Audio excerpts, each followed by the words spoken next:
Yes. Om Namo Bhagavate Vasudevaya. Om Namo Bhagavate Vasudevaya. Om Namo Bhagavate Vasudevaya. Chapter 70, verse 1. Arjuna Uvacha Ye Shastra Vitim Ustijya Yajante Shraddhayanvitaha Tesam Nistat Tukka Krishna Satvam Aho Rajastamaha.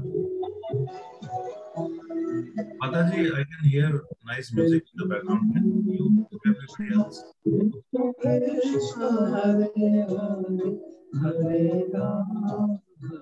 Deepak, can you please mute Hare yourself? Krishna. Yes, Hare Krishna. I'm trying to mute everybody. Okay. Okay, okay, I've muted everybody. Whoever is, so Krishangi Mataji and Sandeep Prabhu, you can unmute yourselves. And I will share the screen again. Hopefully it'll be fine this time. Thank you, Mataji. Okay, here we go. You want to start again? Yes, please, Mataji. Yes, please. Okay.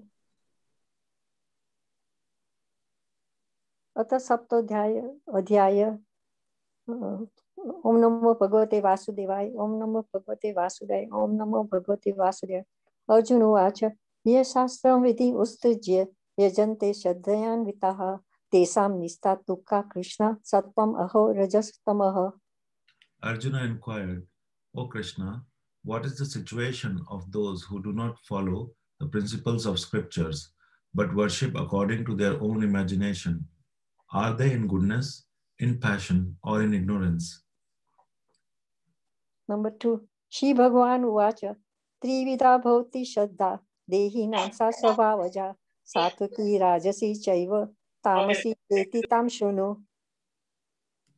The Supreme Personality of Godhead said, according to the modes of nature acquired by the embodied soul, one's faith can be of three kinds, in goodness, in passion, or in ignorance. Now hear about this. Number 3. Sattvanurupa sarvasya shraddha bhavati bharata shraddha mayoyam purusho yeyak shraddha sa eva saha. O son of Bharata, according to one's existence under the various modes of nature, one evolves a particular kind of faith. The living being is said to be of a particular faith according to the modes he has acquired. Number 4. Yajante satvika devan yaksha rakshasi rajasaha tretan bhuta ganam chanye yajante tamasa janaha. Men in the mode of goodness worship the demigods. Those in the mode of passion worship the demons. And those in the mode of ignorance worship ghosts and spirits. Number 5 and 6. Ashastra vitam ghoram tapyante tapajana dambahanga samuyuktaha kama raga balanvitaha karashyante sharirastham bhuta gramam acetasaha mam chaivanta sharirastham tan vidi asuram nishyayan. Those who undergo severe austerities and penances are not recommended in the scriptures, performing them out of pride and egoism, who are impelled by lust and attachment, who are foolish and who torture the material elements of the body, as well as the super soul dwelling within, are to be known as demons. Number 7. Aharastva api sarvasya taya vido bhavati priyaha yagnastapa tatha dhanam tesam vedam imam shunu. Even the food each person prefers is of three kinds, according to the three modes of material nature. The same is true of sacrifices, austerities, and charity. Now hear of the distinctions between them. Number 8. Ayusat. It's gone up. Sorry. Ayusata balarogya sukha priti vivardhanaha rasaya snigdha sthira hridaya ahara satvika spriyaha. Foods dear to those in the mode of goodness increase the duration of life, purify one's existence, and give strength, health, happiness, and satisfaction. Such foods are juicy, fatty, wholesome, and pleasing to the heart. Number 9. कत्व अमलवानाति उष्णा तीक्ष्णा रुक्षा विदाहिनः आहारा राजसयस्ता दुःखा शोकामया प्रदाः. Foods that are too bitter, too sour, salty, hot, pungent, dry, and burning are dear to those in the mode of passion. Such foods cause distress, misery, and disease. Number 10. यातयामं कतरसं पूति पर्युषितं च यत् उच्चिष्टम् अपि चामेध्यं भोजनं तामसप्रियम्. Food prepared more than 3 hours before being eaten, food that is tasteless, decomposed and putrid, and food consisting of remnants and untouchable things is dear to those in the mode of darkness. Number 11. अपलाकांक्षिभिः यज्ञो विधि दिस्तोय युज्यते यस्ताव्यम् एवति मनः समाधायासा सात्विकः. Of sacrifices, the sacrifice performed according to the directions of scriptures as a matter of duty by those who desire no reward is of the nature of goodness. You can go up number 12. Number 12. Abhisandhaya tu phalam damba artham api chaiva tat yad vijayate bharashrestha tam yajnam vidi rajasam. But the sacrifice performed for some material benefit or for the sake of pride, O chief of Bharatas, you should know to be in the mode of passion. Number 30. Vidihinam parastanam mantrahinam adhikshanam shraddha viritam yagnam tamasam parichakshate. Any sacrifice performed without regard for the directions of scripture, without distribution of prasadam or spiritual food, without chanting of Vedic hymns and remunerations to the priests, and without faith is considered to be in the mode of ignorance. Number 14.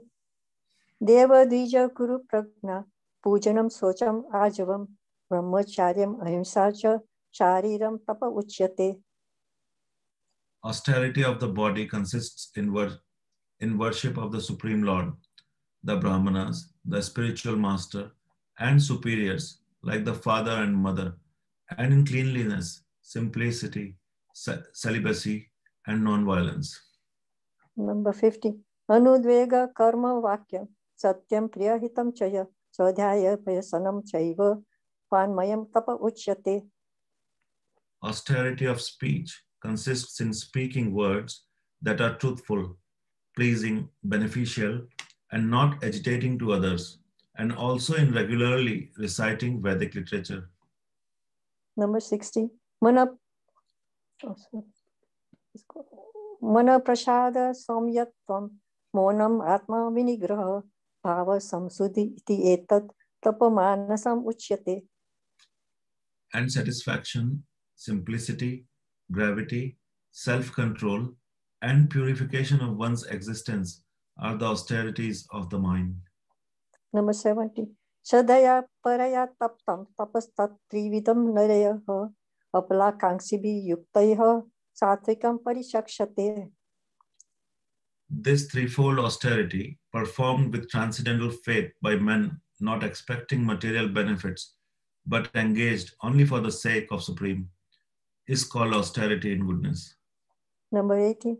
Satkarmana pujatam tapodamben chaiva yat kriyate tad iha proktam rajasam chala adruvam. Penance performed out of pride and for the sake of gaining respect, honor, and worship is said to be in the mode of passion. It is neither stable nor permanent. Number 90.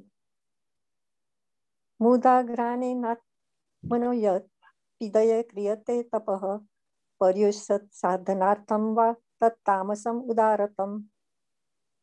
Penance performed out of foolishness, with self-torture, or to destroy or injure others, is said to be in the mode of ignorance. Number 20. Datvayamiti yat danam tiyate no pakarine dese kale cha patre cha tad danam satvikam srutam. Charity given out of duty, without expectation of return, at the proper time and place, and to a worthy person, is considered to be in the mode of goodness. Number 21. Yattu pratyupakathartam phalam udishe va punah diyate cha pariklistam tat danam rajasam srutam. But charity performed with the expectation of some return, or with a desire for fruitive results, or in a grudging mood, is said to be charity in the mode of passion. Number 22. Adesha kale yat dana apatrebhyascha diyate asatkrutam avgnatam tat tamasam udaratam. And charity performed at an impure place, at an improper time, to unworthy persons, or without proper attention and respect, is said to be in the mode of ignorance. Number 23. Om tat sat iti nirdesho brahmanas trividha smutaha brahmanas tena vedascha yagnascha vihita pura. From the beginning of creation, the three words Om Tat Sat were used to indicate the supreme absolute truth. These three symbolic representations were used by Brahmanas while chanting the hymns of the Vedas and during sacrifices for the satisfaction of the Supreme. 24. Number 24. Tasmad om iti uddharatya yagna dana tapakriyah parvatante vidhanuktaha satatam brahma vadinam. Therefore, transcendentalists undertaking performance of sacrifice, charity, and penance in accordance with scriptural regulations begin always with Om to attain the Supreme. Number 25. Tad iti anabhisandhaya phalam yagna tapakriyah dana kriyasya vividaha kriyante moksha kansibhi. Without desiring fruitive results, one should perform various kinds of sacrifice, penance, and charity with the word Tat.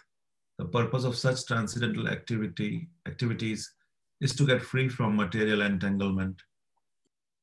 Number 26 and 27. Sad bhave sadhu bhave cha sad iti etat paryujyate prashaste karmani tatha sat shabda sartha yujyate yagna tapase dane cha siti sad iti kochyate karma chaiva tad arthiyam sad iti avabhidiyate.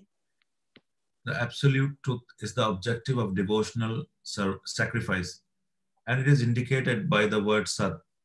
The performer of such sacrifice is also called Sat, as are all works of sacrifice, penance, and charity, which, true to the absolute nature, are performed to please the Supreme Person, O son of Pratha. Number 28. Ashadaya hutam dattam tapastaptam krutam chayat asat iti uchyate partha na cha tattetya na iha. Anything done as sacrifice, charity, or penance without faith in the Supreme, O son of Pratha, is impermanent. It is called asat and is useless both in this life and the next.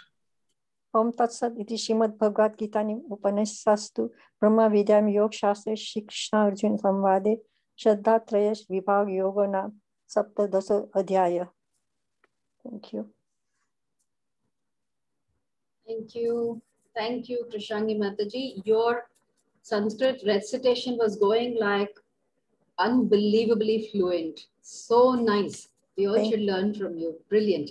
And thank you, Sandeep Prabhu. Krishang. Yeah, it is beautiful, Krishangi Mataji. Thank you so much. Very much. Sandeep Prabhu, thank you for your English. Yeah. All right. Okay. So today we are on the last verse of the 17th chapter. Let me see if I can.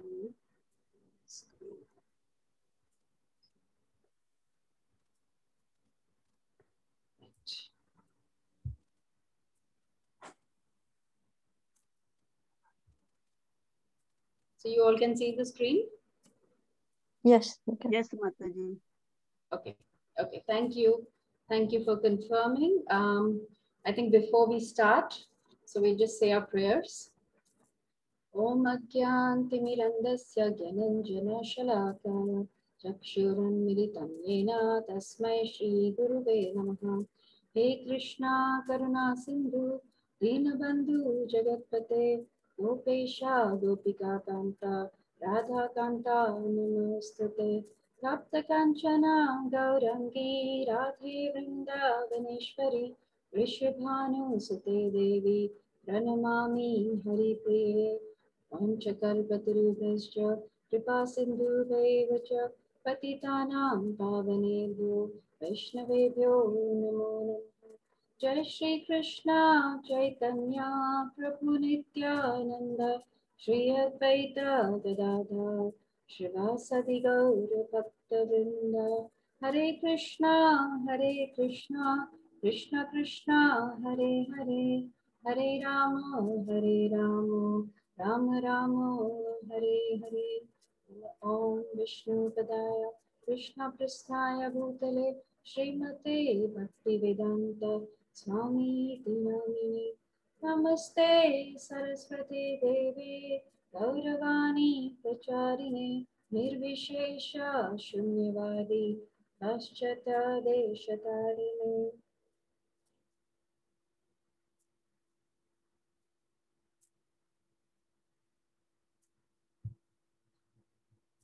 Thank you all of you for joining. You are so sincere and dedicated, all of you joining every evening. It's really nice to have this group, all of us getting together. So we are coming to the end of the 17th chapter, and it's wonderful that we are now from tomorrow, not tomorrow actually, from Friday, we will start the last chapter of the Bhagavad Gita. Tomorrow is going to be a special session because tomorrow is a special day. I'm sure everybody knows what is tomorrow. So it is Nityanand Trayodashi tomorrow. So we'll have a special session with His Grace Vrindavan Chandra Prabhu, and he will speak to us about that. So that's for tomorrow.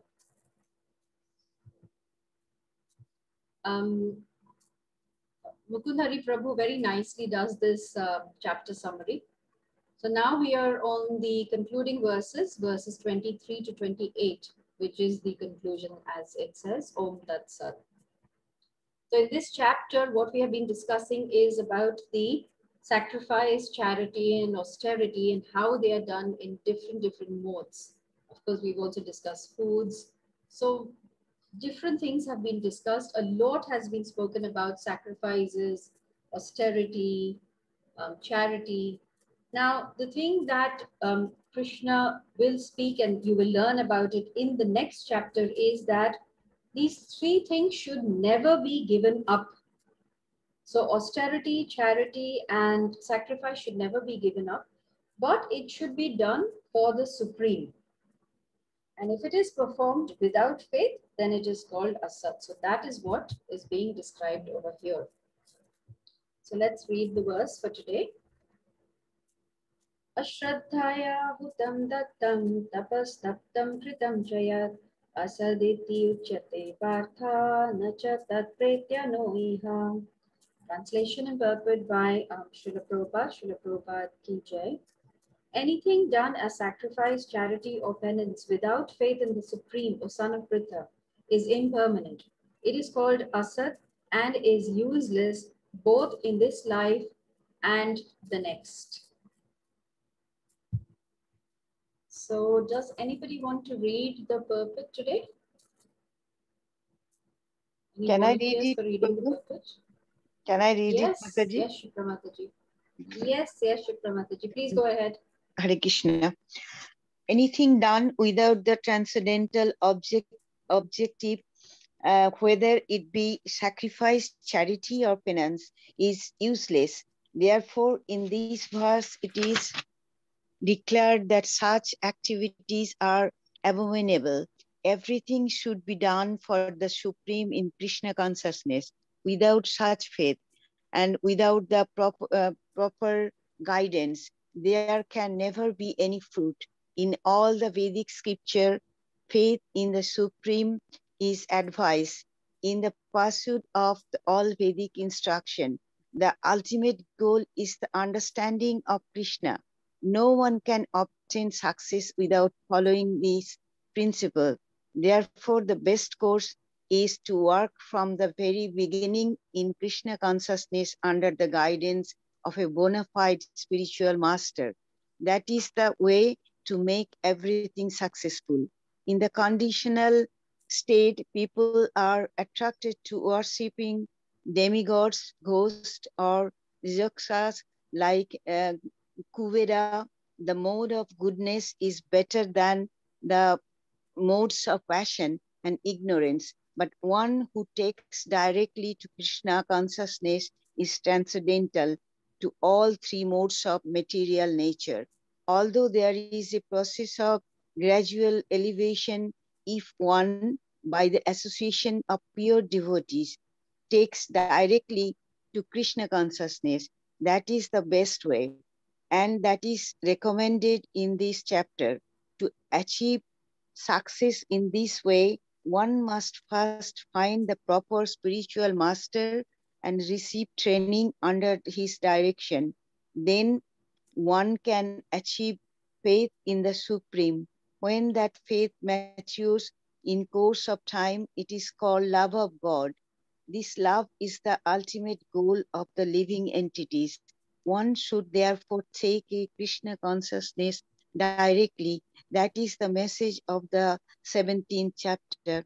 Thus end the Bhaktivedanta purport to the 17th chapter of the Srimad Bhagavad Gita in the matter of the divisions of faith. Hare Krishna. Thank you so much, Shipra Mataji. So, of course, we'll come to the conclusion that the message is that one should take to Krishna consciousness directly. That is the message that's constantly being conveyed throughout the Gita by Krishna and to us by in the purports of Srila Prabhupada. So the main thing over here, let's look at some of the very, very obvious points. So the main thing over here is said that anything done without the transcendental objective is useless. Now, it's a very strong word that Prabhupada is using here, that anything done without transcendental objective is useless. Because earlier in the translation, it is said that if you are not doing anything without faith in the Supreme, then it is called asat. So Krishna is actually saying that it is asat and it is useless both in this life and in the next life, right? So the question is, why are we saying that it is useless? So in the purport of verse 3.9,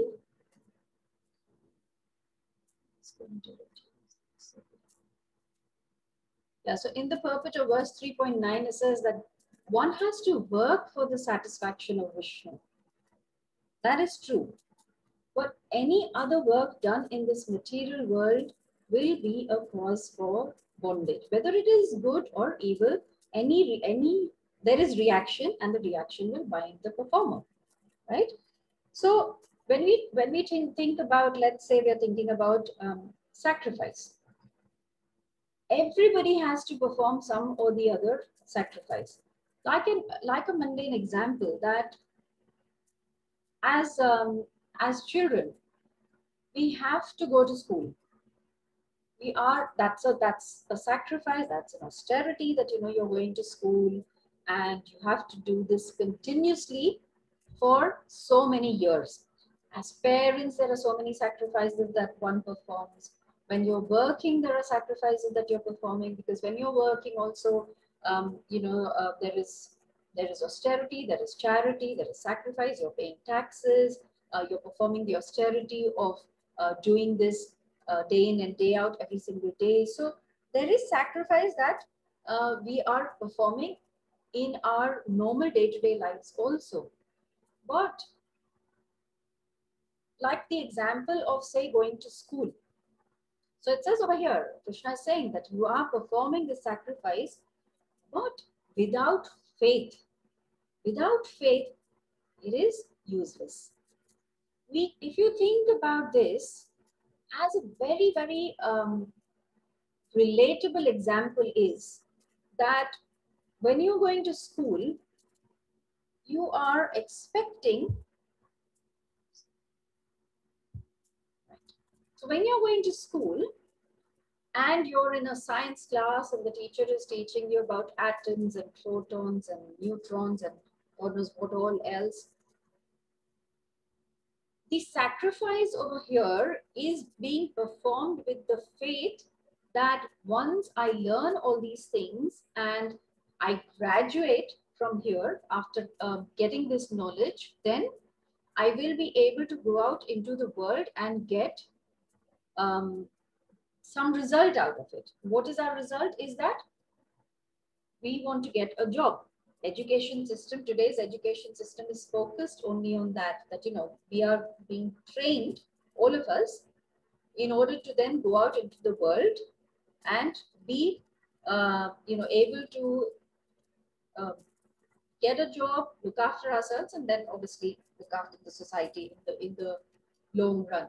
But because we know that this austerity or the sacrifice that I'm performing of attending school is going to be worthwhile, so I am willing to do that. Now, why do I think that it's going to be worthwhile? Because I have the faith. And Prabhupada in the purport says that in all the Vedic scriptures, faith in the Supreme is advised. Without faith, you will not achieve anything.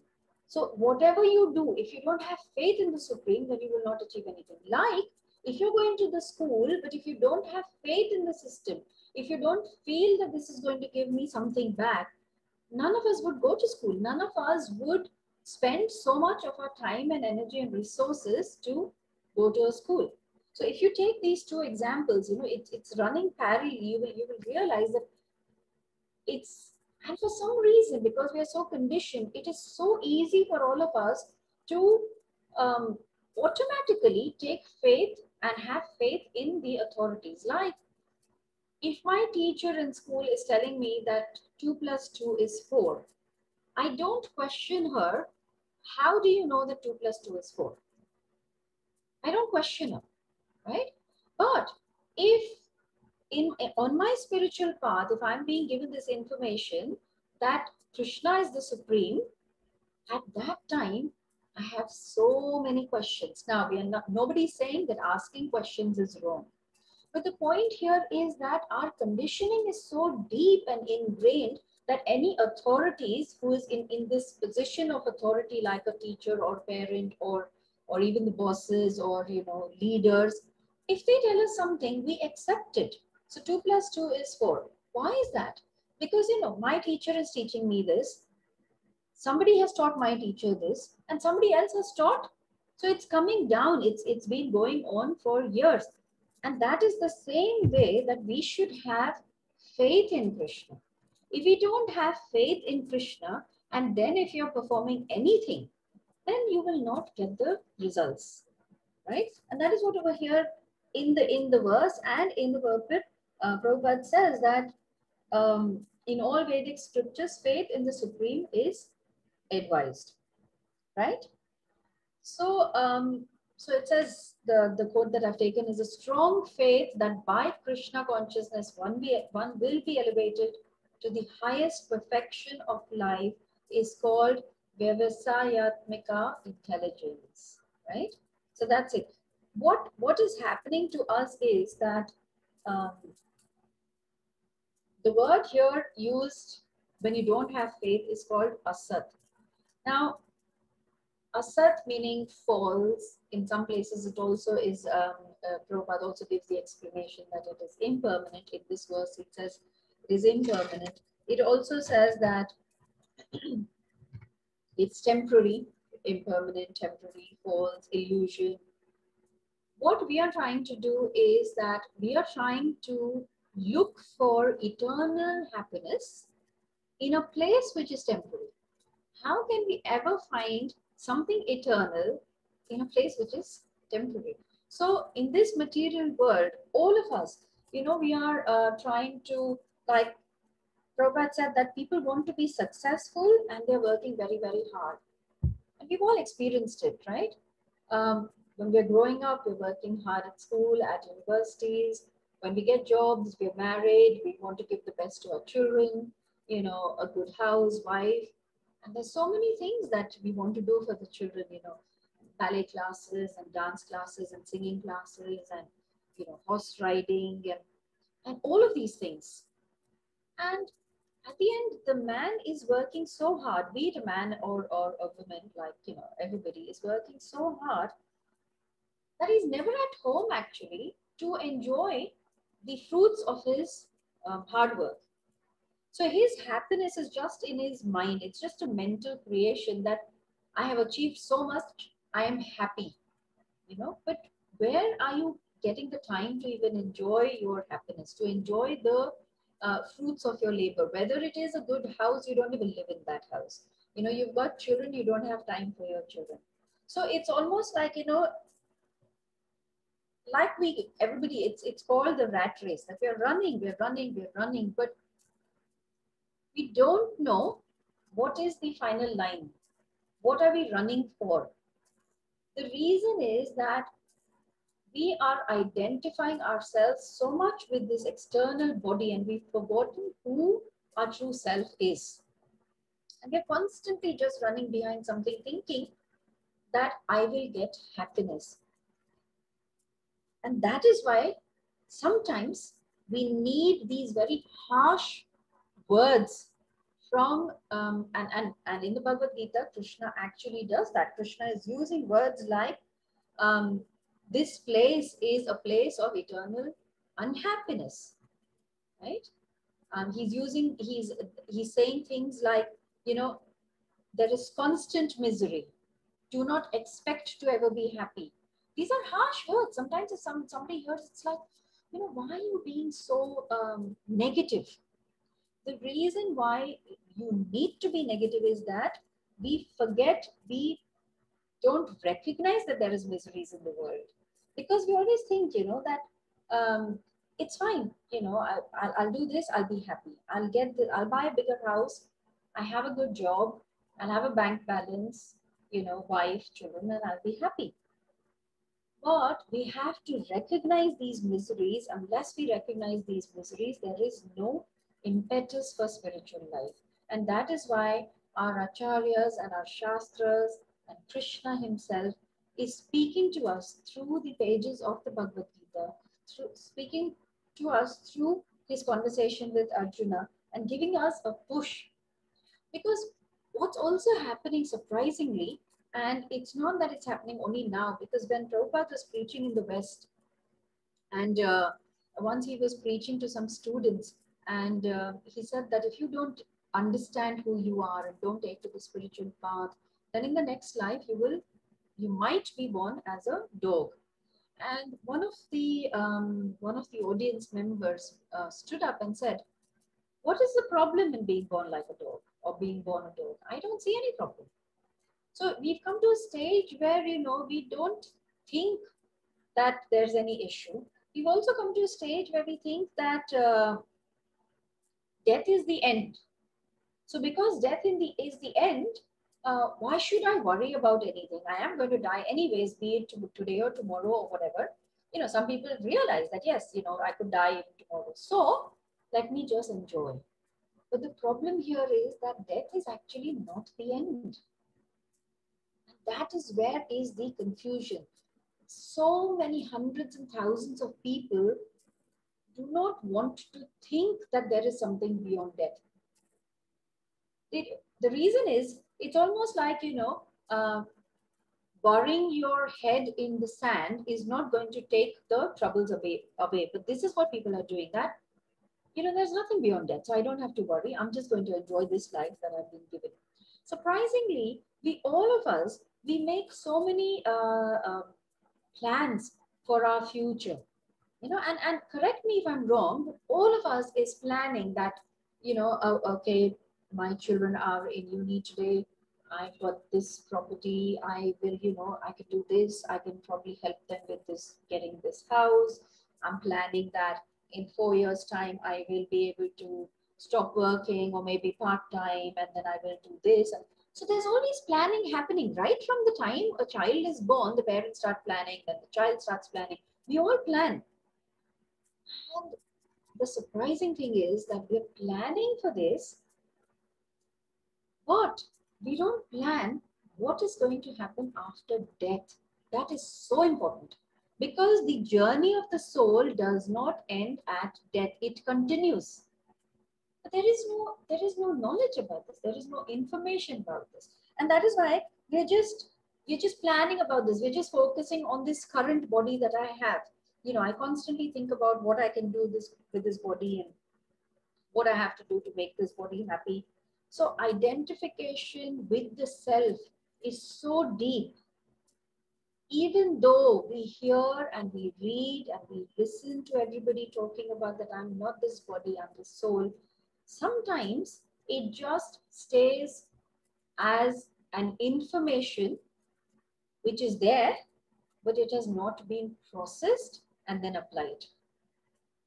You see, because as soon as you start to apply this process, then you will realize that this material world, and we've spoken about this so many times, that this material world is a place which we use to satisfy our senses, to give happiness to our senses. And so we are caught in the cycle. As soon as I get happiness when my senses get attached to some material thing, like let's say that the sense of vision or my eyes is attracted to, you know, watching maybe TV shows or, you know, watching cinema, and that gives me pleasure. So as soon as that happens, I get caught in the cycle of trying to enjoy, give myself sense gratification by using these various things that is available to me in the material world, whether it is, you know, good food or watching movies, or it could be so many different things. And then I get caught in the cycle because I start to think that I'm going to get happiness only by giving happiness to my senses. That is why in Krishna consciousness, we follow regulative principles. Regulative principles are not being followed because Prabhupada didn't set these out for us because he wanted us to suffer, or that, you know, we want to punish ourselves. No, that is not the case.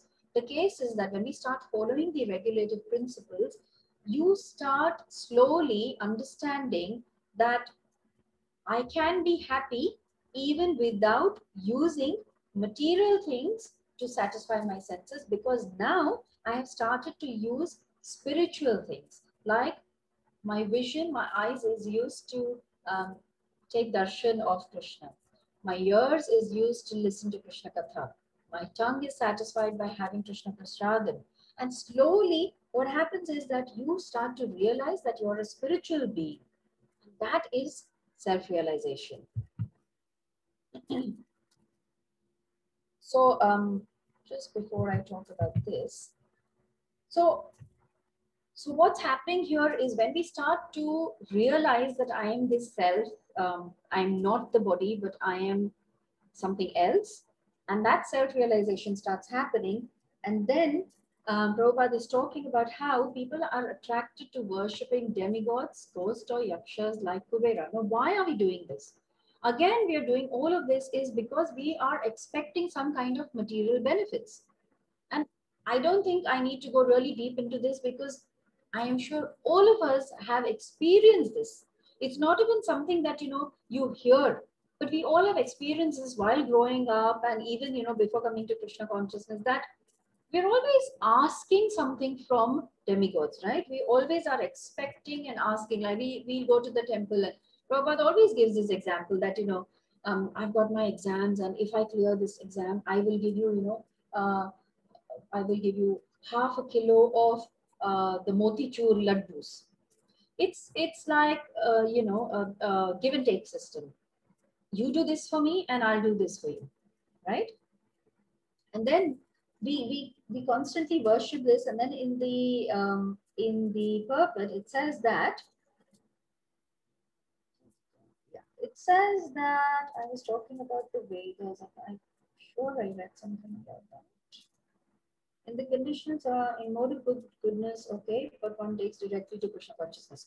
So why I have brought this verse up is, let's read this verse very carefully. This is Bhagavad Gita, verse 2.45. It says, Traigunya Vishaya Veda Nistraigunya Bhavarjuna Nidvanvo Nidya Sattvasto Niryoga Shema Atmavan The Vedas deal mainly with the subject of the three modes of material nature, O Arjuna.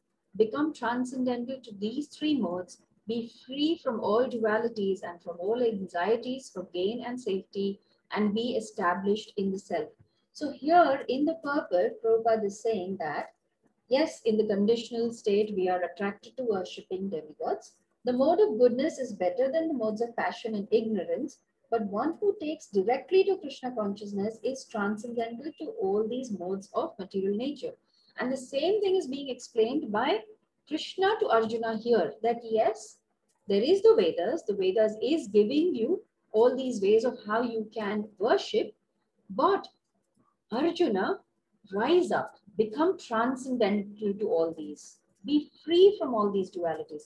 And in the purport, Prabhupada very nicely is explaining that all material activities involve actions and reactions in the three modes of material nature. They are meant for fruitive results which cause bondage in the material world. The Vedas deal mostly with fruitive activities to gradually elevate the general public from the field of sense gratification to a position on the transcendental plane. This is very important, that we cannot dismiss the Vedas just like that. Yes, the Vedas is dealing mainly with those subjects, but why it is doing that is because, you know, one can gradually elevate the general public. Let's talk about ourselves. At least for me, as you know, my experience. Fortunately, unfortunately, Krishna's wish, I did not come to Krishna consciousness straight away. I came after a very, very long time.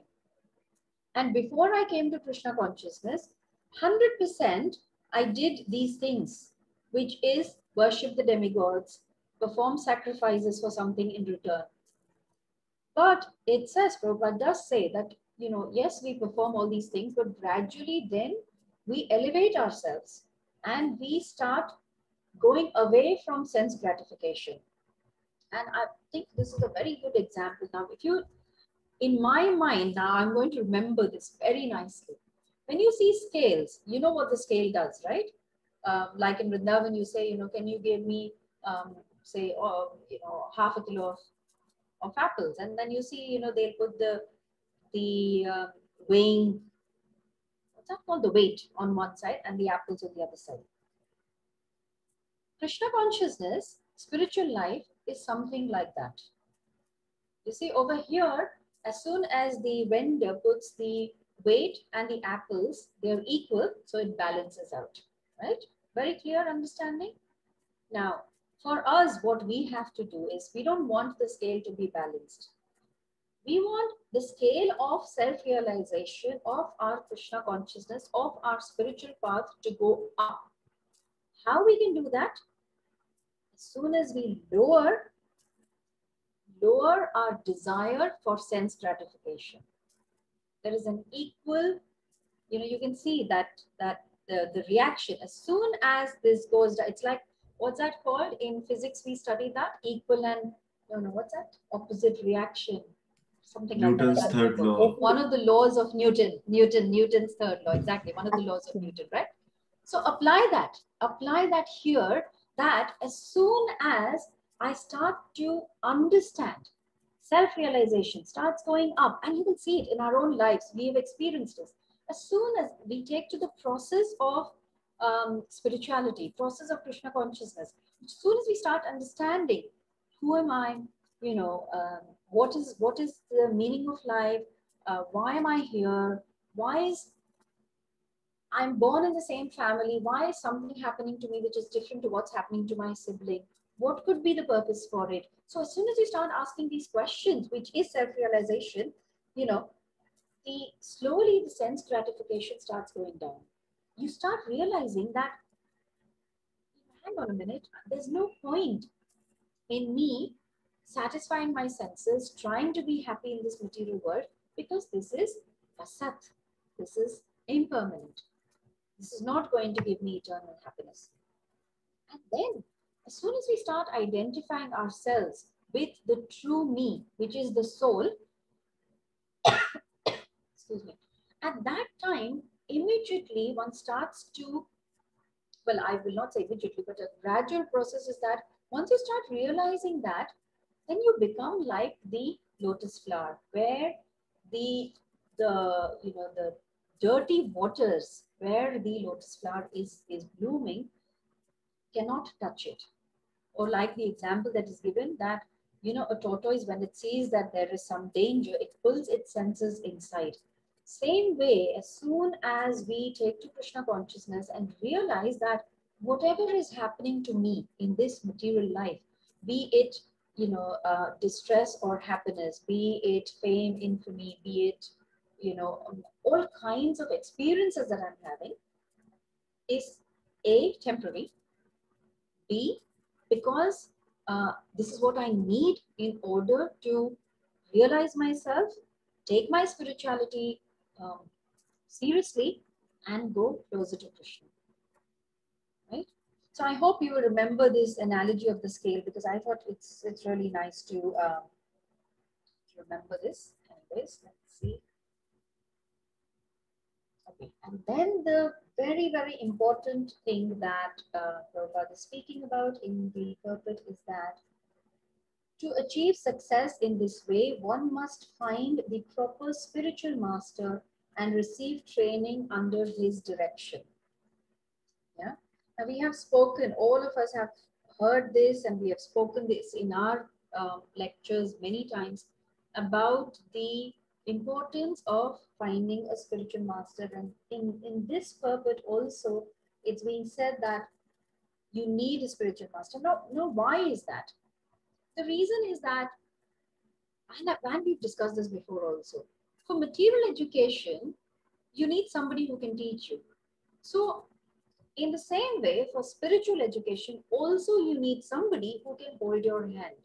A child, when it's born, is not already able to walk, although it's the inherent quality that it will eventually walk and talk. But as soon as he's born, he's not able to do that.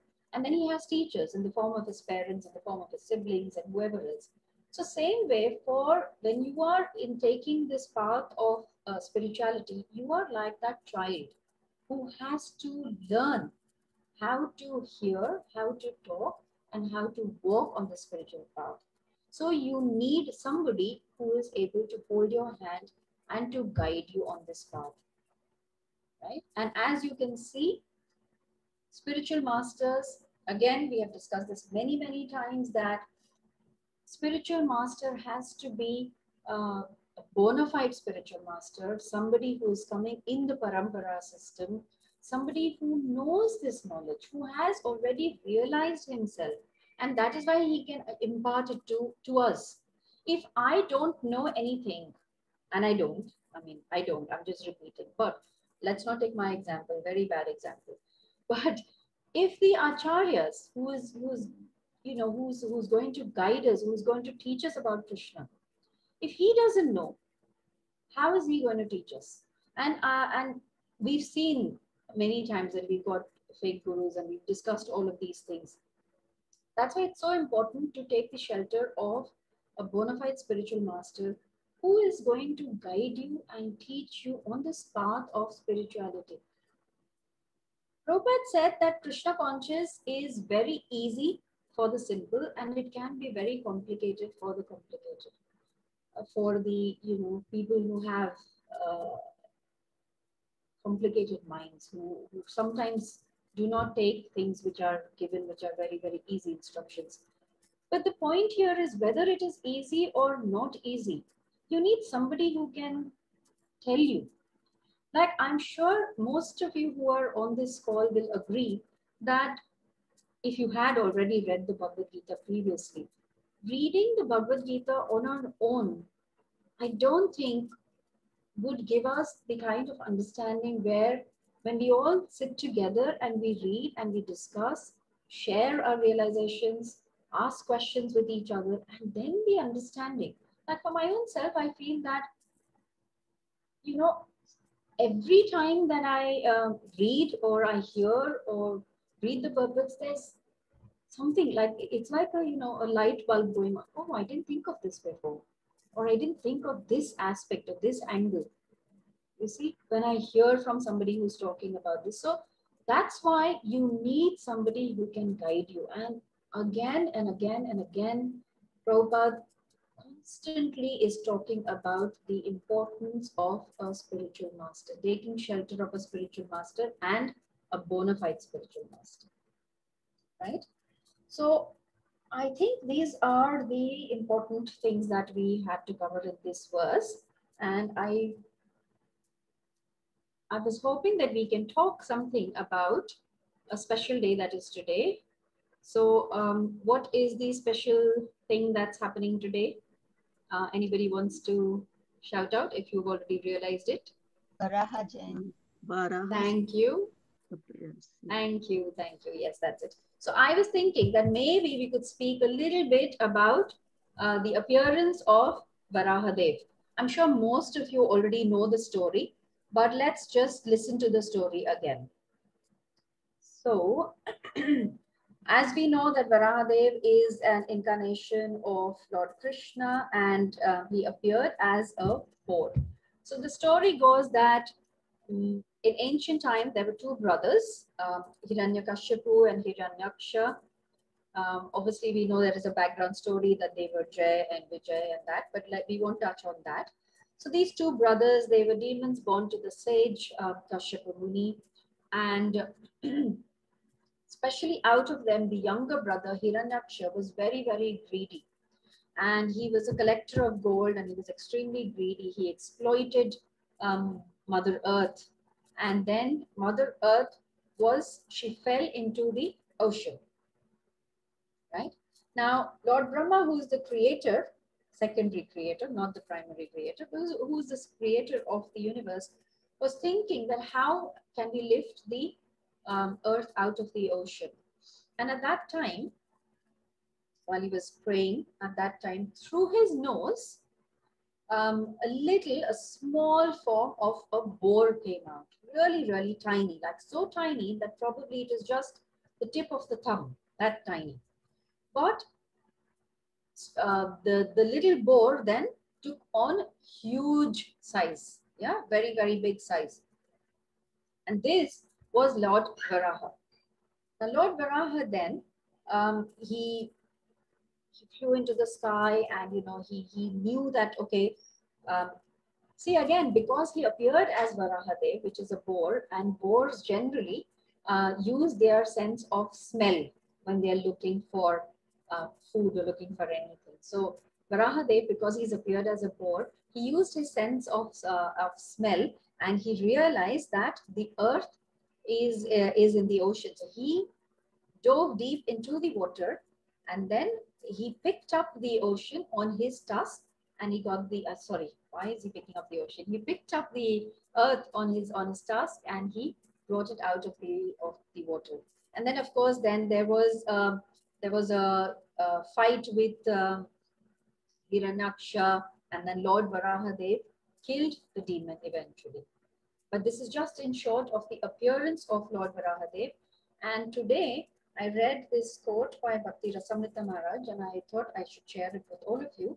So Maharaj says, we should pray to Lord Varahadev that just like you protected the earth by going to a dirty place within the universe, similarly kindly uncover our pure devotion to your lotus feet that is now lying deep underneath all the dirty things within our hearts and purify our hearts. This is our prayer to you. I thought it's such a nice prayer that I should share with all of you. His Holiness Bhakti Rasamrita Maharaj Ki Jai. So I thought it's, all of us can meditate on this, that just like how Varahadev protected the earth, and especially Maharaj is saying here that protected the earth by going to a dirty place within the universe. Similarly, protect or uncover our devotion. And again, see the word used here, uncover our pure devotion. We all have love and devotion for Krishna, but it just needs to be uncovered. So Maharaj is saying here that please uncover our devotion to your lotus feet that is now lying deep underneath all the dirty things. So our heart right now is covered with all the dirty things, but we can pray. And that's what we're trying to do, getting together, listening to Krishna Katha, praying that all these dirty things will come out of our hearts, and then we will be able to take shelter of the lotus feet of Lord Varaha. So I thought we should end here. If there are any questions or comments, corrections, or you want to share something, please feel free.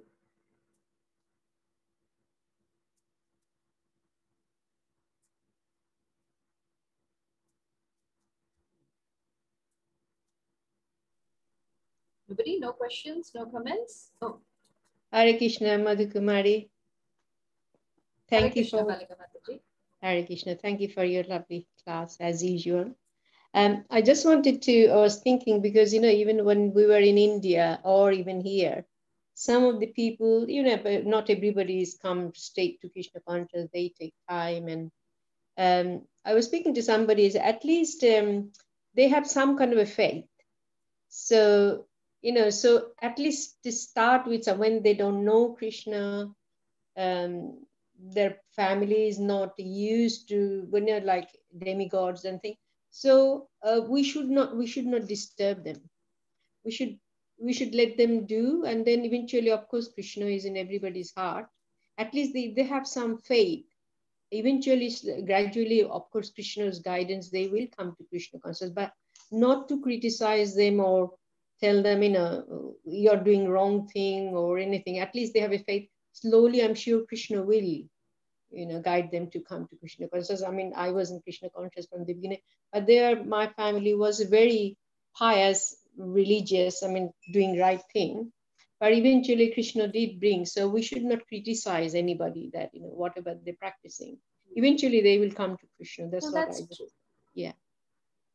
Yes, that's true, Balika Mataji. In fact, even in the Bhagavad Gita, in one of the chapters, I can't give you the reference straight away, but Krishna says that, you know, there are people who have faith in the demigods. In fact, he gives them the faith, and he makes the faith more stronger, isn't it? When they have faith in the demigods. So which is fine. All of us are on this journey. This journey is not something which, you know, we can even understand, because we are like this material life that we are in right now is literally like a dot on a big line. Imagine a straight line and there's a dot. So we don't know where we have reached in our journey and where the other person is. So we all, yes, we have to help each other to become Krishna conscious, because that is our mission. That's our Mahaprabhu's mission, Srila Prabhupada's mission it's about preaching, talking about Krishna consciousness. But one must always remember that we should not do it in a way where we think of ourselves as higher and the other people as, you know, or be in a criticizing way, or in like, you know, thinking that I am higher. No, we are not. Like I said, I've said this many times before, because I truly believe it. What I truly believe is that everybody is a devotee of Krishna. It's just not manifested. Exactly. And it will manifest when the time is right for that person, and when Krishna thinks the time is right. I am no judge. It's not my job to do it. No. Right? So that's why we have to treat everybody with respect, and we must not look down on anybody. And, you know, we must just hope that Krishna uses us as an instrument to fasten their journey. To, you know, like if they're traveling by, let's say, a slow train, then maybe I can, if Krishna so, and pick them up from this train and put them on a jet. Very nice. Very nice example. Thank you. Thank you very much, Madhu Kumari. Thank you. Wonderful, Madhu Mataji. It's very nice. I just do something, you know, I just would say add to that one's faith should not be based upon one's impression of the mind. Because sometimes if you don't guide them, you know, they don't know. It's right that you don't show your superiority to them, but, you know, you have to guide them with intellect, or otherwise they should be based upon the infallible authority of the Vedic scriptures and the Guru. So I think it's our duty to guide them while we are in this, you know, mission at the moment. And that's, I think, so that's what I understand. But in the end, if they don't want to listen to you, then you should leave them alone. Yeah, Am I that's right? why Mataji, Bhagavati Mataji, that's why I said, yes, that's why I said that we are in the preaching mission of Mahaprabhu and Srila Prabhupada. And that's why we must allow ourselves to be used as an instrument and to do the best that we can. But like Balika Mataji said, that we must obviously not criticize anybody, not look down on anybody, but give them the right information. Give them the right information, you know, and like you said, very rightfully, that we must not look down on people. That's not our place. That's not what Prabhupada did. That's not what our acharyas are doing. That's not what we're being taught in Krishna consciousness. So, you know, we have to reach the state of Pandita Samadarshana, which is, I know, a very, very high stage, but at least we can consciously practice. And speaking for myself, I don't do it. I don't do it. But when we talk to, when we like here, we are sitting together and discussing this, you know, and, you know, people like you will highlight it and I'll think, yeah, we must do it. Prabhupada wanted all of us to be able to come to that stage where we can see the presence of the Lord in every living entity. Otherwise, it's only talk. We only are talking about this. We are all souls. We are all, you know, part and parcel of Krishna. Yes, yes, we know. Are you actually applying that? That's where we have to come to. That's the level we have to come to. Very true. Very true. You have to do it very humbly and lovingly to people. Yes. Thank you. Correct. Like how Prabhupada did. Because if Prabhupada would have looked down on people, then imagine, would he be preaching to these people who were, you know, hippies and who used to take drugs and who were completely involved in sense gratification, didn't have any idea of what on earth is self-realization. If Prabhupada was to judge, then we wouldn't have ISKCON today.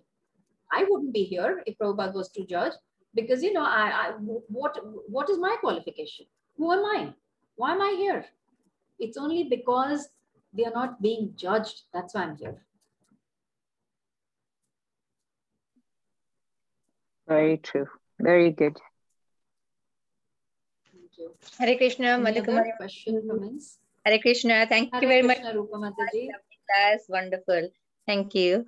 My question is, sometimes, you know, sometimes devotees are kind of either they are senior or whatever, you know, and they can hurt because they know more, and they can hurt the other devotees.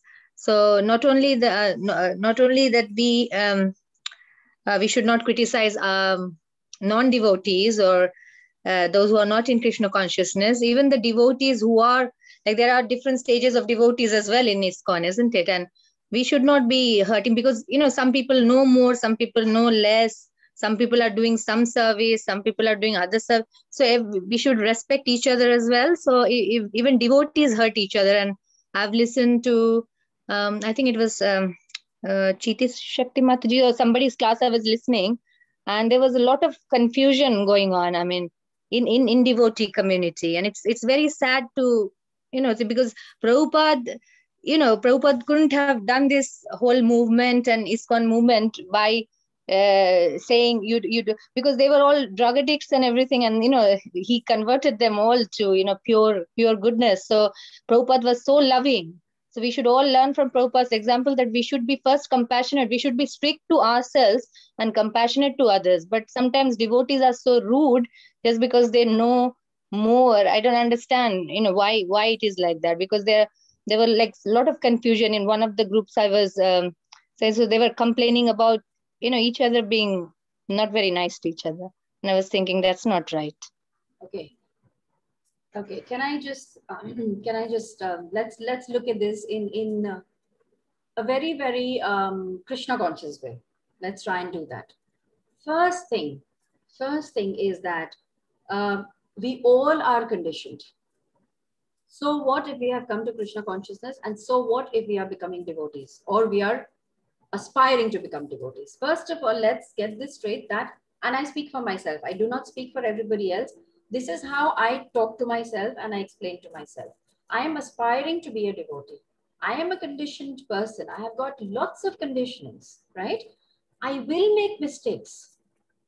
If I was a pure devotee, I would not be here in this material world. First thing. So then the same way, I have to look at everybody around me with that same compassion. I'm struggling. I'm struggling to do what is right. It is not that I don't know, or it is not that I have not been taught, or that I don't understand or don't read. Am I able to do it though? I'm not, because I have got conditioning of not this one lifetime, but so many lifetimes. So then first thing is, yes, there may be people who are doing whatever, there may be things. I don't want to look at anybody else. Let me look at myself. What am I doing? This is my journey. This is my struggle. Yeah. Prabhupada is coming to teach me, to help me. First, let me change myself. When I reach that stage where I think that I am now a pure devotee, where I don't have any problems, I'm not making any mistakes, I'm not guilty of being envious, greedy, or lazy, angry, then I can point my finger and say, and even don't point my finger, then I can go to another devotee and say that, I'm sorry, but I really want to help you because I think you're struggling with this. Am I in that position? If I'm not, then I have no right to talk about anybody else, because we all are struggling. We all are struggling. So let us all together help each other. That's the way I look at personally. I hope that kind of helps you. We all are struggling, Rupa Mataji. What to do? Yeah. This material world is such. Maya is such that she puts us in this all the time, every single time. Either we get angry on somebody, we get envious. And the reason is because we know, we talk to each other. We say that, Krishna is in everybody. Am I seeing Krishna in everybody? If I am, then I will not be envious. I will not be angry. But I'm not. So we're struggling. So if all of us are struggling, let's just say, you know what? She's in the same boat as me. He's in the same boat as me. Let's all just hold hands and see if we can get out. That's it. Yeah, that's true. Yeah. Yeah, that's true. Hare Krishna. Thank you very much. Thank you. Hare Krishna. Yeah, Hare Krishna. I can see that Rita Kumari Mataji has asked a question, but for some reason, I can't read the entire question. Mataji, do you want to ask, do you want to speak and ask me the question? I'm not able to read your question. Hare Krishna Mataji. It's very nice to see you today at the program. I joined a bit very late, but the thing I want to ask, first of all, pranam to you, and my humble obeisances to yourself and the assembled devotees. I want to ask him, because when we were young, Mataji, we were told to do the worship of the demigods now. And it's becoming like day to day, I have demigods in my altar. I do have Sri Krishna, Radhesham, and Gaura Nitai, and Sitaram Lakshman Hanumanji. So it's becoming a bit confused, at the moment. So how do you start your sadhana? Do you start to do from the Supreme Lord and come downwards? I mean, I respect all the gods. I mean, all due respect to all the the demigods and the Supreme Lord himself, Radhesham, and Sitaram Lakshman Hanumanji. So how do you start your prayers then? Becomes difficult, you see. So because I'm so used to. Actually, Rita Kumari Mataji, no, I'll tell you. It's actually very simple. The problem why it is difficult is because man is he's bound by habits. So of course it is a habit. So for me also, when I came to Krishna consciousness and I was told that, oh, they are demigods and all, I used to feel offended that, I've grown up praying to all of them. And, I'm suddenly being told this. But try and yes, I totally understand your emotion and empathize with it. But try and understand that in the Bhagavad Gita, Krishna is telling us, what he's saying is that he's not saying that, you have to disrespect the demigods. No, you cannot, because they are part and parcel of Krishna. They are performing all the duties as per what Krishna is asking them to do. But the analogy that Prabhupada uses is that, when you're growing a tree, or let's take the example of a rose plant, or even for that matter, any other plant that you're growing, you don't need to water the leaves of the tree or the branches of the tree. If you water the root of the tree, then the root will give the nutrition to each and every part of that tree. Like when our own bodies, Yes, you don't have Mataji. to separately feed the hand and feed the body and the legs. You're putting the food in your stomach. Yes, Right? Mataji. So what Yes. Krishna is telling in the Gita is that if you come to me directly, if you pray to me, then you are satisfying all the demigods. They are all happy because they are all parts of me. Like if I give food to the stomach, my hand gets the nutrition, my legs get the nutrition. So each and every part of my body is happy. They are not complaining to the stomach. My mind is not saying that, why is the stomach, taking over and just, hogging everything? No, it is not saying that, because it understands that because the food is going to the stomach, that's why I am healthy. If I stop doing that, if I today decide, my mind says that, you know what, I'm going to favor my right hand now, because my right hand has not been favored for a long time. So I'm going to hold on to the food and not put it in my mouth.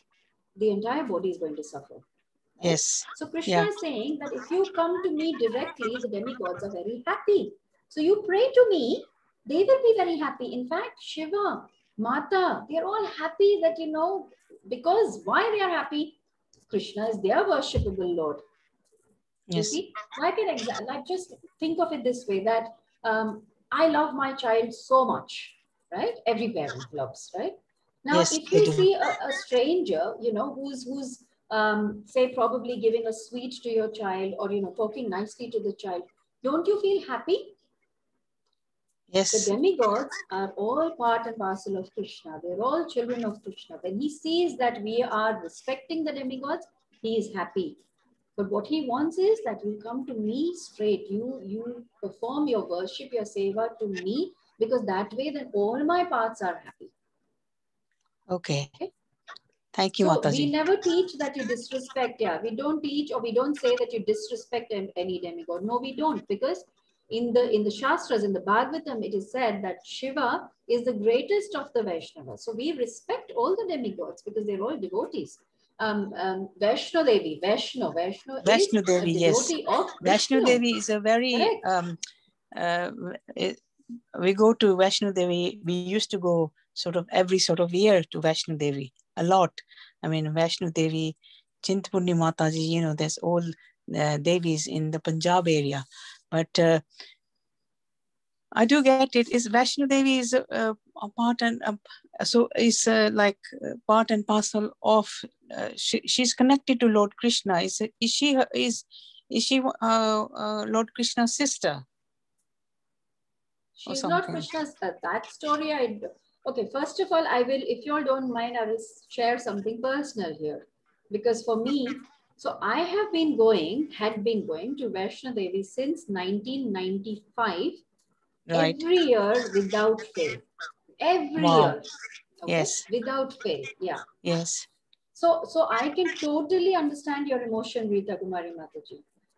When I came to Krishna consciousness, you will not believe the feeling that I got. I felt that Vaishnava has actually brought me to Krishna. So she is happy now that I have reached my, I wouldn't say goal, but I've reached the correct place. Yes, Mataji. That's how I feel. That's how I look at it. So there is no harm in still continuing to pray to her or go to her. But how you pray to her then? You pray to her understanding that she will be happy if my devotion to Krishna increases. So let me pray to her. To Lord Krishna. Any options in my devotion to Krishna, please take it out. Yeah, exactly. That's how it should be. Okay, Mataji. Thank you. Thank you, Mataji. Thank you so much. No problem. Any other question or comments, or anybody wants to add anything? Okay. It looks like everybody is happy and satisfied. So maybe we can end the class here. And all of you, please take care, stay safe, and hopefully I will see you next week again. Thank you very much for joining. Thank you. Thank you very much. Thank you very much, Mataji. Thank you, Mother Kumari. Wonderful class.